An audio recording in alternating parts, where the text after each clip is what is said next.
She was like, you know, you go to any other church, you go there, that's fine, because you need to know for your own. Right. That's kind of, and how he was saying, you know, if you don't have enough to argue it, and that's what I was saying, you're probably just kind of taking it off on someone else's. I went to loads of churches growing up. Right. And I've spoken with plenty of people, and especially because of so many different cultures now that my wife and I have known or hung out with or met.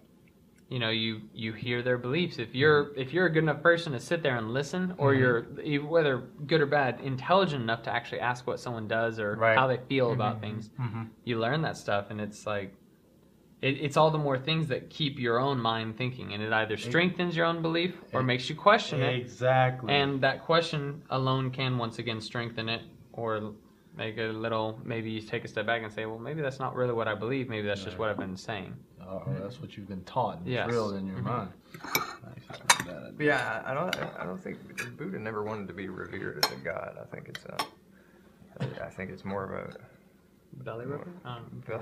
I mean, it does contain religious beliefs in it, but yeah, it's more focused on the philosophy than the monotheistic religion. So are you atheist as well? I'm agnostic. I'm not sure there's a difference, but There, I call if you myself look it up by agnostic. definition, there is. Yeah, But I'm not sure I believe anything different about the existence of a God than an atheist, though. Yeah. So I don't know if I know like what the technical difference is. I don't know what to believe. Well, an atheist knows what to believe. Exactly. But I think it's a. I don't know if there's an actual difference between what I believe. I'm not sure. I came to this realization like a year ago that I don't really believe anything different than atheists do. I just like to feel more open-minded because atheists have a bad rap in society. That's almost why I'm agnostic. And I only learned the definition probably 2 weeks ago, like truly learned it. Yeah. Because my wife and I were talking to this lady, and she brought it up, and I believe she said, kind of like what you just said, she was like, well, I don't know if I'm agnostic or if I'm atheist. I don't know, but and because of her saying that, we were like, okay, well, let's look it up. Because you don't know, I don't really care about the title personally when it comes to that point. And this is your wife? But, I'm sorry? Yeah, my wife and I were talking to someone, but she had told someone, she was like, well, let's look it up. So we did, and we saw that the as far as definitions go is, and if I'm wrong, please correct me, but agnostic don't know which way to believe, and atheists have already made that choice of no, there is. So you don't know whether to believe. Is there a God? Or I think it's focused on the God issue. So I mean, I focus on that. It's easier because it's simple. So I don't know whether there's a God. He knows there's no God. But I don't know if we really disagree. I believe. I don't know. Oh, he believes. Yeah, I think that's with anything. Okay, that might If we're going to be honest, I like that. But that's if we're going to be correct. Like no one. You can't say you know. You can't prove. You can or say in your disprove heart these. you know, but it's still that's just a firm belief. I just disagree with those people who have that firm of a stance, saying there is no God. That's what I don't agree. There's with. the more even when, because a lot of atheists have that just absolute no God kind of thing like that, and they generally claim that on a scientific basis. The more scientific you get it, the deeper understanding we have of the universe. Still cannot disprove the existence of God. There's nothing that disproves the existence of God. But you just believe. have to say, I believe that there is no specifically intelligent higher power in the biblical sense.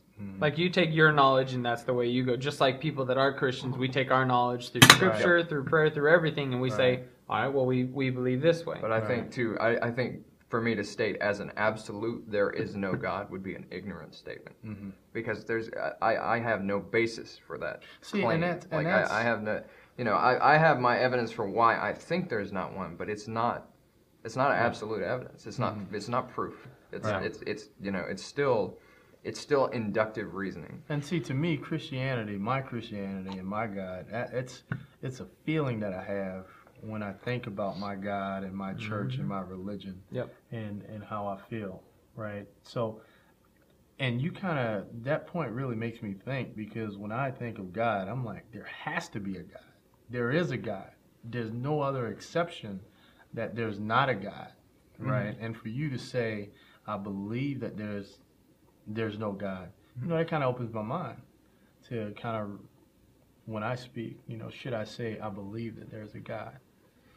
Or should I say I know? Like I said, I can say I know in my heart, but that's still a belief, unless I can go and tangibly grab onto the proof of there is or is not. And if you could, there would only be one religion. Yeah. We'd all and which at that point it wouldn't, Right. And that would take away so many, I mean, it would take away so much agency and choice. It would be, look, this is what it is, boom, there it is. Bottom line. Yeah. But, and I wanted to say this, I thought you were about to say something, but I didn't want to interrupt, but I'm going to go with this. I remember in high school, one of my teachers, we were talking, for whatever reason, religion came up, and we weren't, you know, it wasn't a school conversation. It was just a couple students and I were talking to our teacher.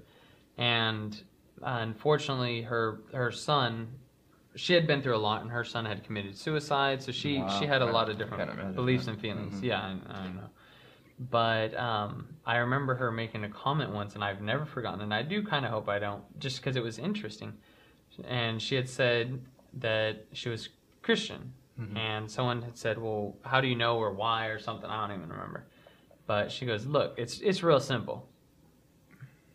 Whether I die, if I'm going to die and there is no God, then I die and that's it. If I die and there is a God, I want to at least die believing that there was one. And I just, you know, I remember and I laughed about it, because she was like, there's no harm dying if there's nothing there, because no one's going to come to me when I'm dead. If there's nothing there, then we're done and the end. That's a good point. But if I die and there is something there, I don't want to be the dumb person. Right. I don't want to be the one that was like, there's nothing there. And I just remember that. And it's always kind of made me laugh, because, you know, not to take on any religion and just say, well, the whole what if, because I don't think that's a positive outlook on it. Is to say, well, just in case I'm going to do this.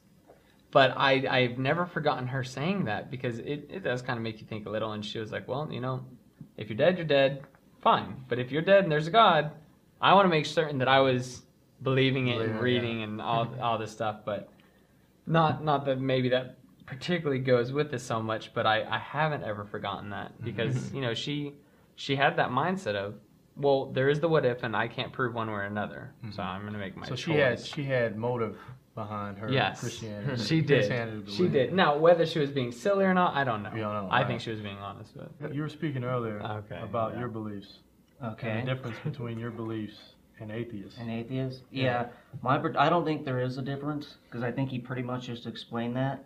Is I can't be atheist, this is how my original thinking was, because I don't know there's no God. There's so many unexplained things. There could be a God or some sort of God. So I'm not atheist.